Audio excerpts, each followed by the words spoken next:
Following the brutal years of World War II, it was time to solve some unanswered questions, as well as punish those responsible for the horrific acts of the war.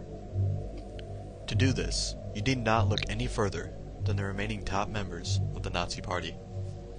During and after the Allies' victory of World War II in mid-1945, more and more information began to surface about all of the atrocities that the Nazi regime implemented during the war. With death tolls being calculated, as well as the full realization of the concentration camps were known, the time had come for the leaders of these acts to be tried in front of some of the top leaders of the world.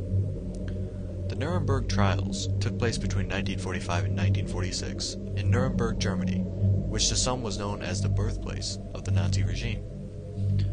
The plan was to have a main trial of the top war criminals and organizations which had survived the war, and then later have a trial for the lower war criminals. The focus was, however, to assure the main leaders to face trial on a world stage. The point of the trials was to assure that justice would be served, and that at least some of the people would pay for the pain that they had inflicted upon the world. It is impossible to think what form of justice would serve properly for these people responsible for the murders and torturing of so many people. However, the trial was conducted, and the top 24 war criminals were tried, as well as 6 war organizations, including leaders of the Nazi regime, the SS, and the Gestapo. The verdict for these men ranged from death, life imprisonment, substantial prison time, or being acquitted. In all, more than 10 of these top war criminals were put to death following the trial. While looking at this photo taken by Yevgeny Kaldai in 1945, it is hard to imagine how these trials could be conducted in such a professional-looking manner.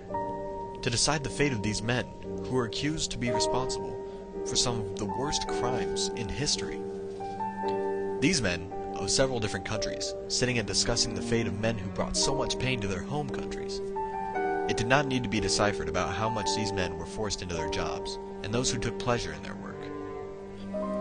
While this is true, there is a fine line between doing your job and giving orders to execute innocent people. Whatever the case may be, the Nuremberg trials did represent a way of bringing justice to many who brought death and terror to millions of innocent bystanders.